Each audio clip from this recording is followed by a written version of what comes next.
Boker Tov et Shavua Tov, nous sommes le 3 octobre 2021, c'est l'heure du premier journal d'information en direct de Jérusalem sur Radio Kalita.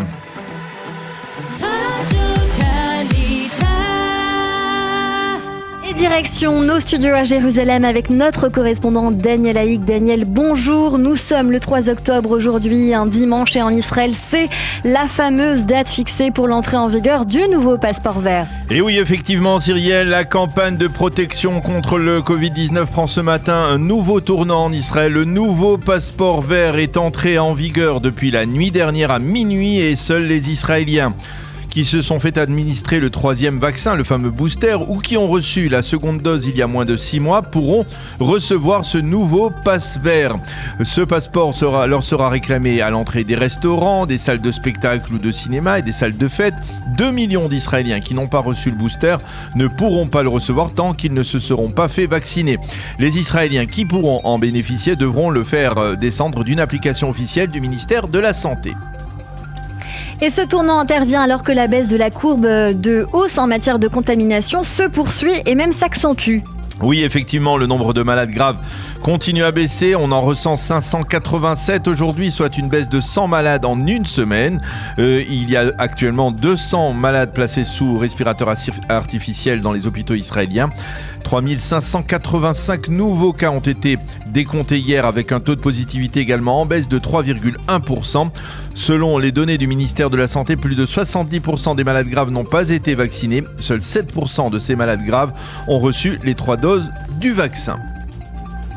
Et la violence dans le secteur arabe se poursuit après une agression contre des policiers israéliens durant le week-end. Oui, une très violente agression commise par des agents d'une milice islamiste affiliée au parti Ra'am qui, rappelons-le, siège au sein de la coalition gouvernementale. Ces agents ont attaqué des policiers israéliens dans la localité de Kafr Qassem et les ont blessés. 2 des agents qui avaient été arrêtés ont été libérés de détention après qu'il se soit avéré qu'ils n'étaient pas impliqués directement dans cette agression. La garde à vue de 2 autres suspects a été prolongée. Elle devrait être prolongée en tout cas aujourd'hui sur ordre du tribunal israélien. Cette agression se rajoute à la mort d'un 100e arabe israélien vendredi depuis le début de l'année, donc au sein de cette communauté arabe israélienne. Le Premier ministre Naftali Bennett a déclaré à la sortie du Shabbat que la violence dans le secteur arabe a atteint des proportions intolérables. Nous luttons contre ce fléau, mais nous attendons également de la population arabe qui veut mettre fin à ce fléau de laisser les policiers faire leur travail et justement de les soutenir. Le président de Ra'am, Mansour Abbas, a téléphoné au patron de la police, Kobi Shabtai, et a condamné l'agression des policiers, donc apparemment des agents de milice proches de Ra'am. Il faut respecter l'état de droit, a déclaré Mansour Abbas. Et cela n'empêche pourtant pas le numéro 2 de ce même parti, finalement, de lancer des menaces à l'échelon politique. Et oui, il s'appelle Walid Taha, c'est le numéro 2 du parti Ra'am. Il a déclaré hier que si les demandes de son parti ne sont pas prises en compte, nous irons vers de nouvelles élections. Nous sommes entrés dans la coalition, a-t-il dit, afin de promouvoir des questions importantes pour le secteur arabe israélien. Si les problèmes ne sont pas résolus, nous irons aux urnes. Et Taha a critiqué l'action du gouvernement, en particulier dans la lutte justement contre la délinquance. Dans cette même communauté arabe israélienne, il a appelé le gouvernement a accentué son action dans la récupération d'armes à feu dans cette communauté. Il faut souligner que selon les estimations des forces de police, il y aurait au minimum des dizaines de milliers d'armes à feu en circulation dans le secteur arabe israélien.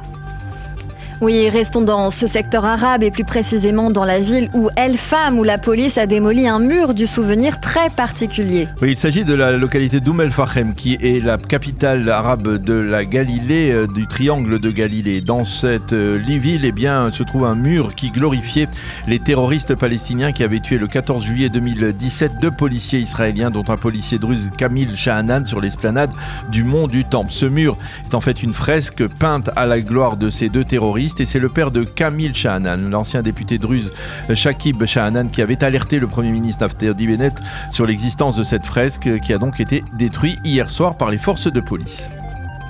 Et enfin, Daniel Haïk, nous terminerons avec une certaine tension samedi à la frontière entre Israël et la bande de Gaza. Oui, 2 Palestiniens ont été arrêtés alors qu'ils tentaient de franchir la barrière de sécurité qui sépare Israël de la bande de Gaza. Ils étaient armés de grenades, ils ont été placés en garde à vue et interrogés. Jeudi déjà, un Palestinien avait été abattu par une patrouille de l'armée israélienne alors qu'il tentait lui aussi de pénétrer en territoire israélien à partir de la bande de Gaza.